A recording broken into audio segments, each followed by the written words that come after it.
자, 오늘 11월 10일 화요일 아침입니다. 데살로니가 후서 1장 우리 1절부터 12절까지 말씀 함께 보겠습니다. 데살로니가 후서 1장 1절부터 12절입니다. 오늘 고린도 후서입니다. 고린도 전서와 무슨 차이가 있을까요? 라는 것들이 이제 우리의 궁금증일 거예요. 자, 고린도 전서라고 그랬나요, 제가? 데살로니가 전서와 데살로니가 후서의 그 차이, 뭐 시기의 차이도 있겠죠. 근데 데살로니가 전서 말씀드릴 때에 그 종말론에 대한 이들의 오해가 있었다라고 이야기를 했습니다. 그러니까 재림에 대한 그 태도가 더욱 과열된 거예요. 그 바울 사도가 이야기한 것 중에 도적같이 임한다. 그 표현이 있었죠. 근데 이게 또 오해가 된 거고요. 더 과열된 겁니다. 일을 하지 않게 되고요. 몰려다니면서 어떤 가정에 폐를 끼치고 있습니다. 그러니까 사도 바울 입장에서는 아주 냉철하게 재림에 대한 교리를 밝히는 것이 자기의 사명이라고 생각했던 거예요. 그래서 데살로니가 후서에는 좀 약간 입장이 다릅니다. 재림에 대해서 분명히 말씀하지만 재림 이전의 징조를 분명히 드러냅니다. 그게 이제 내일 나올 거예요. 도적같이 임한다. 이것에 대한 오해가 있었기 때문에 재림 이전에 징조가 있다라는 거예요. 어떤 걸까요? 예, 그 전에 배교적 사건이 있을 것이다. 그때 배교적 사건이 있고 그 다음에 재림이 임할 것이다. 그러니까 이 배교적 사건 가운데 이 데살로니가 성도들에게 도전을 줬겠죠. 아무리 힘들어도 배교는 안 된다. 자, 그래서요. 재림 이전의 징조를 정확하게 보여주고요. 이전에는 배교적 사건이 있을 것이고 배교적 사건입니다. 자, 그리고 무의도식하는 무리들을 경계하는 거예요. 왜? 도적같이 임한다니까 언제 올지도 모르고 지금일 수도 있고 그러니까 자꾸 무의도식하는 이 무리들을 경계하는 메시지입니다. 자, 데살로니가 전서가에 그래도 우리가 이 문체를 보면 어머니와 같은 따뜻한 마음이 있었다면 데살로니가 후서는요 성격이 약간 아버지 같습니다. 조금 단호하고요. 아버지와 같은 그 약간 강함이 느껴집니다. 자, 이런 배경으로 우리가 데살로니가 후서를 오늘 좀 함께 보도록 하겠습니다. 조금 더 그 재림에 대한 이야기가 많이 나오겠고요. 종말론에 관한 이야기가 더 많이 나올 겁니다. 그리고 마지막 때에 관한 이야기가 많이 나올 거고요. 자, 짧게는 3주, 길게는 3개월 동안 그들에게 복음을 전했고 그들은 영접했습니다. 그러나 영접했지만 복음에 대한 특히 종말론에 대한 충분한 이해는 부족했던 거예요.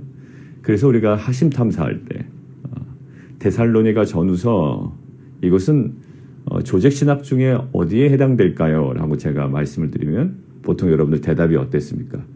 종말론 했던 이유가 바로 여기에 있다는 거죠. 자, 함께 보겠습니다. 여러분들 이들이 처한 상황을 사도 바울은 이렇게 이야기하고 있습니다. 4절을 함께 보시죠. 너희가 견디고 있는 모든 박해와 환난이다. 데살로니가 교회 성도들이 지금 당하고 있는 것은 거기 동그라미에 둘까요? 모든 박해와 환난입니다. 이들이 붙잡아야 될 건 뭘까요? 그러면 데살로니가 성도들이 지금 박해와 환난을 당합니다. 우리가 전서 언급할 때 어떤 박해죠? 이런 박해는요. 유대인의 박해입니다. 유대인으로부터 박해요. 유대의 한 분파도 아닙니다. 저건 완전 이단입니다. 로마 황제를 대적하는 일입니다. 라는 거죠. 무엇을 빌미로? 큐리오스라는 빌미로. 예수는 주다라는 메시지 속에 큐리오스, 로마 황제에게 붙일 만한 표현을 지금 누구에게? 엉뚱한 왕에게 붙이고 있다. 로마 황제를 엎으려는 거다. 로마 황제를 대적하려는 거다라는 메시지죠. 자, 유대인으로부터 핍박받고요. 많은 오해를 받고 있습니다. 지금 데살로니가 교회 성도들 모든 박해와 환난 중이에요. 자, 박해와 환난 중에 그럼 성도가 붙잡아야 될 것은 뭘까요? 오늘 본문에서 우리가 좀 찾아보려고 합니다. 자, 반복되는 표현이 있습니다. 여러분들 눈에 들어오셨나요? 5절에 하나님의 공의로운 심판입니다. 거기 공의의 동그라미 치시죠. 하나님의 공의. 자, 그러고 나서 보니까 6절에 또 나옵니다. 이렇게 하고 이렇게 하는 것이 하나님의 공의다. 거기 동그라미 치시죠. 7절이죠. 6절이 아니고요. 7절. 6절 이렇게 갚으시고 7절 갚으시는 것이 하나님의 공의다. 우리가 환난 중에 또 모든 박해와 환난 중에 어려움 중에 특별히 지금 박해와 환난은요, 관계적인 환난이에요. 일방적으로 당하는 환난입니다. 그러니까 뭐 여러 가지로 우리가 확대해서 개인적으로 적용할 수 있겠지만 먼저 본문에 충실하다 보면 6절 보세요. 환난을 받게 하는 자들이 있고요. 그다음에 7절 환난을 받는 자들이 있습니다. 그러니까 관계 속에서 나오는 환난과 박해인 거예요. 그러니까 우리가 건강이 좋지 않아서 건강 때문에 굉장히 고통 가운데 있습니다라고 그러면 관계적인 것은 아니죠. 그냥 내 몸이 회복되는 거예요. 어떤 사람과의 관계 속에서 문제가 발생한 거 아닙니다. 물론 뭐 저 사람 때문에 스트레스 받아서 내 건강이 안 좋아졌어요. 뭐 이렇게 얘기할 수 있지만 그 본질적인 문제 자체는 내 안에서 일어나는 일이잖아요. 자, 근데 이 박해는요, 관계 때문이에요. 자, 이 관계적인 문제를 어떻게 할까요? 우리는 다양한 방법으로 해결할 수가 있거든요. 내가 힘을 키워서 저 사람을 압도해 버리는 겁니다. 저 사람 자꾸 나한테 갑질을 하는 거예요. 근데 갑질하는 걸 모르죠. 갑질하는 사람은. 당연한 권리라고 생각을 하니까. 위임된 권한인데 권한을 뛰어넘으면 그게 이제 갑질이 되는 겁니다. 그러면 의뢰 입장에서 어떻게 할까요? 내가 더 슈퍼 갑이 돼서 그 갑을 눌러버려야 되겠다. 뭐 이런 생각을 할 수도 있다고요. 아니면 두 번째요. 그냥 순응해 버리는 거예요. 그냥 내 운명이 그러려니 하고 살아가는 겁니다. 어느 쪽도 정당하지 않고요. 성경적이지 않아요. 그런 환난과 박해 가운데, 특별히 관계적인 환난과 박해 가운데 우리가 무엇을 붙잡아야 될까요? 오늘 얘기합니다. 하나님의 공의예요. 하나님의 공의입니다. 내가 무엇을 하기보다 아니면 내가 스스로 포기하기보다 그때 우리가 붙잡아야 되는 것은 뭘까요? 하나님의 공의입니다. 하나님의 공의를 붙잡으면 그 관계가 지금 당장 해결이 되는가? 지금 오늘 보십시오. 8절 하나님을 모르는 자들과 우리 주 예수의 복음에 복종하지 않는 자들의 형벌을 내리시리니 너무 좋죠. 9절 이런 자들은 주의 얼굴과 그의 힘의 영광을 떠나 영원한 멸망의 형벌을 받으리로다. 너무 좋단 말입니다. 왜? 의뢰 입장에서는, 영적인 의뢰 입장에서는 이 고난이라는 상황 가운데, 관계적 고난이라는 상황 가운데 의뢰 입장에서는 굉장히 좋은 메시지예요. 그래서 요한계시록이 어떤 책이다? 이 두려움의 책이 절대 될 수 없는 것은, 요한계시록은 핍박받는 자들을 향하여 하나님 뭐 하는 것? 위로하기 위한 책입니다. 격려하기 위한 책이고요. 믿음으로 도전하기 위한 책이에요. 어떤 그림으로 도전하시던가요? 아니야, 2, 3년만 참아라. 괜찮을 거야. 이게 아니라 궁극적으로 종국에 임할 하나님의 심판을 가지고 이 현재의 사람들을 위로하더란 말입니다. 다시 정리합니다. 요한계시록의 위로 방식은 뭐예요? 가장 궁극적인 것으로 지금 이 현실적인 것들을 이겨낼 수 하라는 거예요. 무엇으로요? 변하지 않고 가장 궁극적인 영원한 것으로 이 현실을 이겨내도록 하는 거예요. 지금 조금 나아질 거야. 나아지면 얼마나 나아지겠습니까? 이 땅에서의 삶이. 우리는 순례자라고 얘기하는데. 벌면 얼마나 벌 거며, 건강하면 얼마나 더 건강할 거며, 높아지면 더 얼마나 높아질 거야, 이 땅 가운데. 이게 답니까? 이게 다가 아니라고 살아가는 자들이 나요. 그러니까 이게 다가 아닌 세상에서 너희 힘들지만 무엇으로? 가장 궁극적인 것으로 이 현실을 이겨내도록 하는 것이 기독교 신앙이란 말입니다. 그래서 요한계시록은요, 사탕 발림을 하지 않는 거예요. 그냥 로마, 야, 언젠가 무너질 거야. 참아, 좀만 참아. 야, 없어질 거야. 이렇게 얘기 안 하고요. 너희가 이 고난 가운데 있지? 그러면서 무엇을 얘기해요? 가장 궁극적인 것을 이야기합니다. 기독교인은요, 현실적으로 아무리 바빠도 그 중에 무엇을 발견하는 사람입니다. 가장 궁극적인 것들을 붙잡는 자들이에요. 여러분들 현실 바빠 보십시오. 말씀 뒤로 멀리합니다. 제가 그래서 주일 예배 끝나고선도 성도님들과 이야기 나누고 이럴 때에 이번 주에도 그랬다고 그랬죠. 가장 그게 불안한 거예요. 바쁘고 아프고 여러 가지로 분주할 때 말씀으로부터 멀어지는데 내 안에 제대로 된 분별력이 나올 수가 없어요. 그렇다면 정말로 이상한 거죠. 내가 말씀 앞으로 나아가지 못하는데 내 안에 정말 온전한 분별력이 생긴다? 여러분들 그런 기독교가 어디겠습니까? 그럼 왜 우리가 말씀 앞으로 나아가겠어요? 왜 바쁜데도 기도하고 아픈데도 기도하고 왜 분주한데도 기도하고 왜 그 시간을 놓치지 않으려고 애쓰겠어요? 그게 핵심이기 때문이에요. 그게 변하지 아니하고 궁극적인 자리이기 때문이에요. 여러분들 이 궁극적인 것으로 현실을 이겨내는 것이 기독교 신앙의 본질인 줄 믿습니다. 오늘 보세요. 야, 자, 그놈들 다 멸망의 형벌을 받는구나 라고 하는데 10절 보십시오. 근데 때가 우리가 생각하는 때하고 달라요. 10절. 그날에 그가 강림하사 그의 성도들에게서 영광을 받으시고 모든 믿는 자들에게 놀랍게 여김을 얻으실 거다라는 거예요. 언제입니까? 지금 사도 바울이 얘기하는 것은요. 궁극적으로 예수님 재림하실 때예요. 파루시아 그가 강림하실 때에. 너무 먼 거 아닙니까? 자, 보십시오. 이 기독교는 가장 궁극적인 것으로 이 현실을 감당하게 하는 거예요. 우리는 지금 억울하게 느껴질지 몰라요. 제가 어제 하심탐사에서도 말씀드렸죠. 야고보는 죽습니다. 근데 베드로는 풀려나요. 이게 도대체 이런 부당한 것이 어디 있어요? 같은 부르심을 받은 사람에게 누구는 죽게 하고 누구는 풀려나게 한다? 이게 말이 됩니까?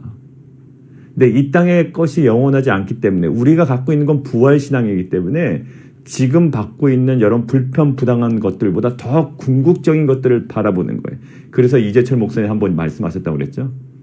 이게 부활의 신앙 아니고서는 그 사도행전 12장 사건을 올바르게 이해할 수도 없고 우리가 용납할 수도 없다라는 거예요. 무엇 아니고서는 부활신앙 아니고서는. 오늘 제가 한 표현으로 다시 바꿔볼까요? 가장 궁극적인 것을 붙잡지 아니하고서는 지금 이 땅에서 살아가는 우리의 모든 경험하고 있는 것들을 다 헤아릴 수가 없는 거예요. 사랑하는 성도 여러분들, 말씀으로 돌아가시고 지금 여기 새벽에 같이 들으시는 분들에게 말씀으로 돌아가세요라는 것이 무색합니다.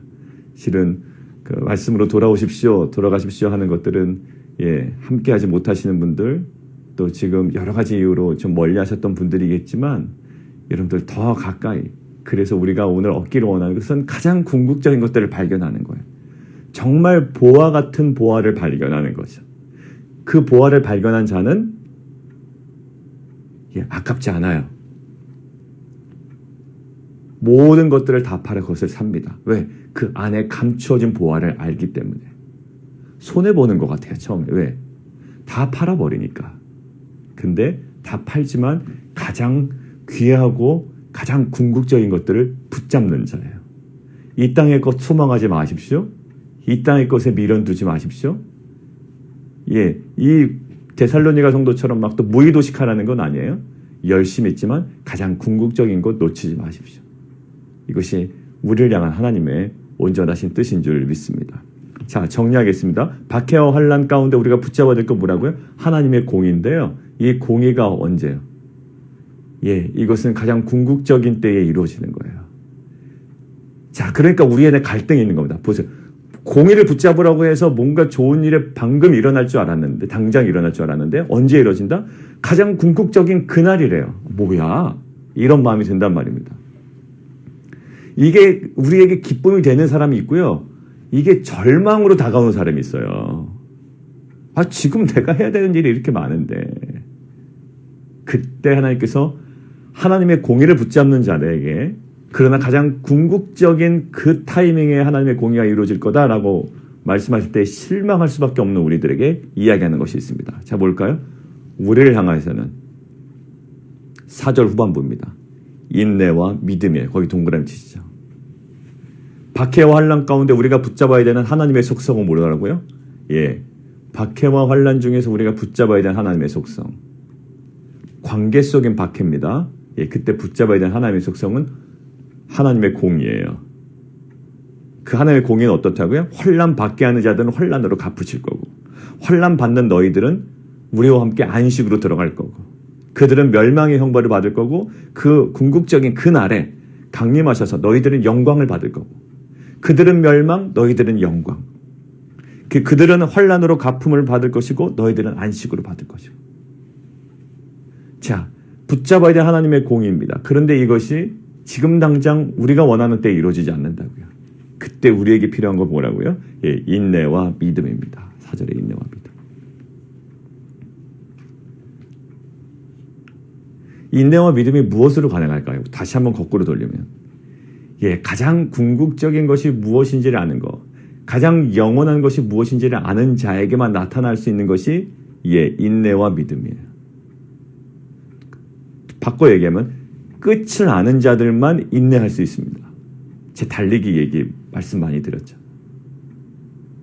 제가 처음 풀코스 달리기 나갈 때 30한 2, 3km 정도 됐을 거예요. 그 잠실 주 경기장으로 들어가기 직전인데요. 그 아마 그 송파구 근처를 아마 뛰고 있었을 겁니다. 45인승 버스죠. 보통 그 여행 가는 버스가. 그게 한 중간중간에 몇 대씩 서 있는 거예요. 그 누구를 태우려는 버스인지 아시죠? 예, 중간에 낙오하는 자들. 야, 도저히 못 뛰겠다는 사람들을 그 타고 집에 가라는 겁니다. 아니면 주경기장으로 짐이 거기 있으니 데려다 주겠다라는 거죠. 저도 탔습니다. 사람들이 한 그때 6, 7명 미리 타 있었던 사람들이 있었던 것 같은데 그들이 퍼져 있는 모습이 너무 보기 싫은 거예요. 딱 탔는데. 내가 저 모습인가라는 생각이 들었고요. 그 순간 집에서 나의 완주를 기다리고 있을 예, 저의 가족들과 특별히 나를 남편으로 또 나를 아버지로 가장으로 인정하고 있는 우리 자녀들을 생각하니까 포기하기가 싫어지더라고요. 예, 그래서 가는 겁니다. 예, 그래서 끝까지 갔어요. 그래서 성적은 안 좋았지만 이제 그때 처음 완주를 한 겁니다. 처음 도전해서. 왜 갈 수 있었을까요?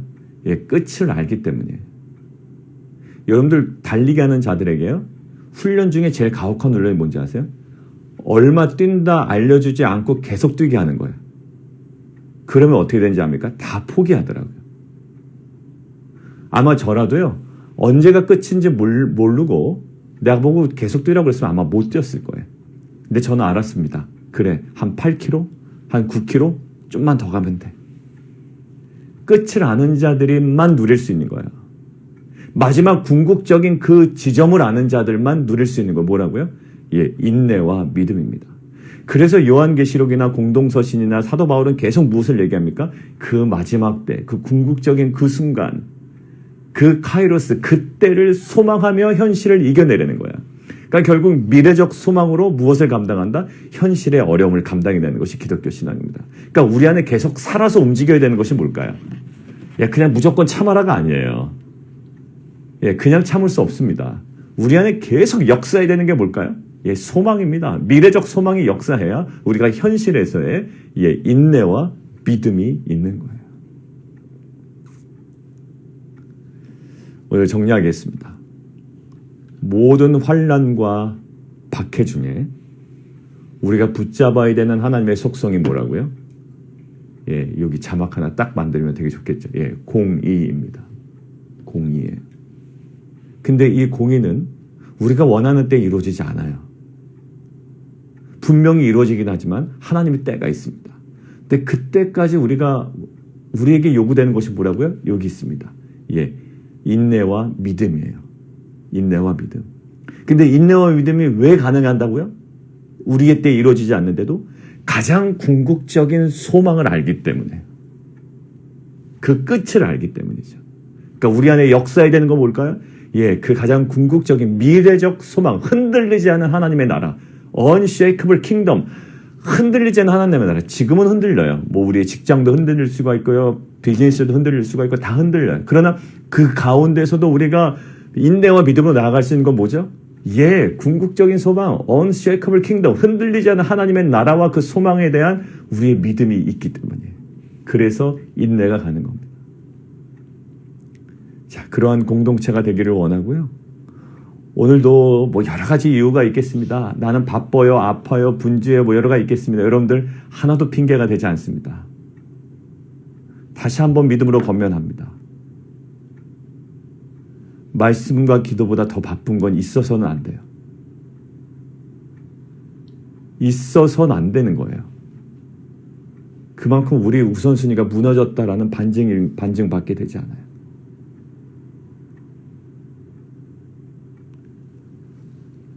바쁘다고 주일 예배 대충 드려도 그냥 하나님은 허용해 주십니까? 그게 정말 맞을까요? 예배보다 예배 이후에 내가 할 일에 대해서 더 많이 생각이 난다면 여러분들 무엇이 중심일까요? 예배 이후에 그 장면들이 내 삶을 이끌어가는 거죠. 오늘 마지막으로 세 가지만 정리하고 마치겠습니다. 요거는 그 시간 봐서 좀 하려고 그러는데요. 여러분들 정말 아름다운 공동체 세 가지 특징만 오늘 본문에서 보죠. 자, 첫 번째입니다. 성장하는 믿음이에요. 자, 3절 근거입니다. 사도 바울이 감사하고 당연하다고 생각해요. 뭐라고요? 너희 믿음이 자라난다. 살아있는 교회 특징이요. 성장하는 믿음이에요. 정체되어 있지 않습니다. 믿음이 좀 정체되어 있습니다. 아니면 내가 믿음이 오히려 다운됐습니다. 여러분들 그거 당연한 것으로 여기지 마셔요. 저도 이제 당연한 것으로 여기지 아니하고, 그래서 이제 뭐 성도님들 만날 때마다 얘기를 하죠. 뭐 피하기도 하십니다만 대화의 주제를 딴 데로 돌리시고, 그런데 뭐 지난 주일에도 우리가 성도님과 이야기 나눴고, 자, 성장하는 믿음이에요. 이게 정체되지 않았다는 건 뭘까요? 어떤 의미일까 이게? 믿습니다. 이거 아니잖아요. 뭐 볼 거예요? 믿음의 실체는 뭡니까? 전 믿음의 실체는 바로 이거라고 생각해요. 말씀에 대한 신뢰예요. 뭘 믿어요? 사람 믿어요? 아니잖아요. 그냥 잘 될 거라는 자기 확신입니까? 그것도 아니에요. 우리가 지난주에 왜 얘기 나왔죠? 확증 편향, 그거 믿음 아니라고요. 이렇게 분명히 될 거야. 그건 확증 편향이지 믿음이 아니라고요. 뭐에 대한? 말씀에 대한 믿음. 자, 두 번째요. 풍성해지는 사랑이에요. 3절 후반부 보세요. 너희가 다 각기 서로 사랑함이 풍성함이니. 살아있는 공동체는 어떤 걸까요? 풍성해지는 사랑이에요. 자, 너무 감사해요. 그런데 실은 미디어 팀들이 지난 주일에 모였어요. 그래서 미디어 팀에 대해서 말씀을 나누셨나? 아니요. 그 전에 다른 성도님들 만난 겁니다. 그래서 또 막 이렇게 영광을 잊지 마시고. 자, 풍성해지는 사랑이에요.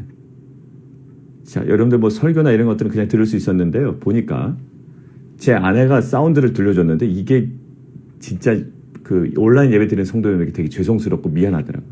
되게 무책임했던 것 같고 저희가. 그래서 미디어 팀들이 모여서 그 이야기를 한 거예요. 어떻게 하면 이것들을 좀 더 개선할 건가. 잘 해보려고 했는데도 또 안 되니까. 이제 오늘 이따 리허설을 하거든요. 또. 그걸 섬기려고 해요. 또 섬기시는 모습을 보고 또 옆에서 또 도우시는 분들이 있고요. 또 여러 가지 많은 모습들이 있습니다. 자, 이 기쁨으로 섬기는 거예요. 그러니까 나는 하나님과의 관계, 난 하나님을 잘 알아. 나는 이런 신학이야. 난 이런 신학을 갖고 있어. 이게 중요한 게 아니라요. 뭘까요? 그런 신학과 신앙을 가진 사람들이 구석구석 기쁨으로 섬기는 풍성해지는 사랑이에요. 우리 또 그 손대접 팀들은 하고 또 뭐 여러 가지 또 뭐 음식도 만들어서 또 돕기도 하고 도네이션도 하기도 하고 여러 가지 많은 것들이. 자, 그 다음에 세 번째는 환난 중 인내입니다. 그것은 오늘 아까 이야기했던 거예요.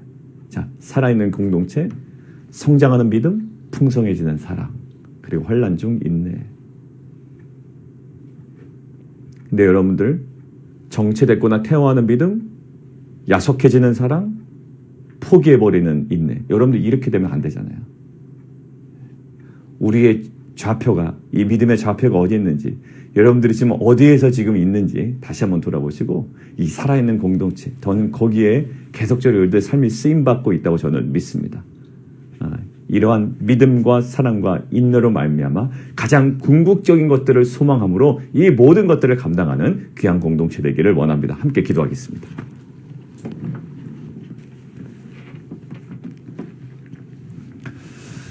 좀 같이 기도할까요? 오늘 오후에 리허설 합니다.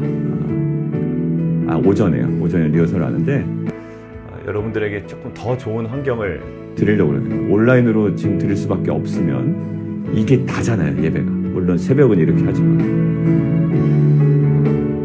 그러니까 본당의 그대로의 사운드를 전해드릴 수 있으면 제일 좋지만 최대한 접근하는 사운드. 음향에 처음부터 맞추려고 그럽니다. 여러분들 뭐 응답을 찬양할 때 여러분들 많이 웃으셨다고 그러더라고요. 그러니까 예배는 막 여러분들의 기쁨을 주기 위한 건 아니잖아요. 그런 어떤 유머 코드를 여러분들이 다 하기 위해서 가는 건 아니잖아요. 되게 반성도 많이 했고요. 자체적인 어떤 여러 가지 분석도 했습니다. 자, 그 시간을 위해서 기도해 주시고 그 섬기시는 분들을 위해서 기도해 주세요. 그래서 이렇게 기도했으면 좋겠습니다. 어제 9시 기도한 것처럼 온라인 라이브 방송 시스템의 안정을 위해서, 그리고 두 번째 효과적인 운영을 위해서. 우리가 거기에 대해서 막 또 최고의 사양으로 모든 것들을 다 사용할 수 없어요. 왜? 한계가 있거든요. 우리 공간이 아니기 때문에. 그래서 효과적인 운영을 위해서. 세 번째, 그리고 오늘 리허설 가운데 세밀한 점검이 이루어질 수 있도록 좀 위해서 기도하겠습니다. 이건 특정한 팀을 위한 것이 아니고요, 저희 공동체 예배를 위한 겁니다. 그래서 기도 부탁을 드리는 거예요. 함께 기도하도록 하겠습니다. 우리 또 하나 기도하겠습니다. 우리 벤 성도님, 아마 오늘 차도가 좀 괜찮으면 오늘 ICU에서 일반 병실로 옮겨진다고 합니다. 우리 좀 그럴 수 있도록 기도해 주시고, 그 아들인 찰스 형제가 실은 온라인 예배 드릴 때 계속 이제 현장 예배 재개되면서 웨슬리 예배 때 나왔단 말이죠. 음향으로 섬겼단 말이에요. 근데 그 아버지 벤이 지금 그런 상태이기 때문에 지금 코로나 검사를 받았습니다. 아마 금주 중에 결과가 나올 것 같아요. 음성이라면 문제가 없어요. 그냥 바로 우리가 예배가 복귀가 될 겁니다. 그런데 만약에 그 형제가 양성 판정이 나오면 모든 것들이 좀 결정되고 좀 복잡한 상황이 된다는 거예요. 그래서 우리 찰스 형제 금주의 결과가 나오는데 이 네거티브가 나왔으면 좋겠습니다. 음성이 나올 수 있도록 좀 기도해 주시고, 그 다음에 이정호 선교사님 어제 기도 제목 나눴죠?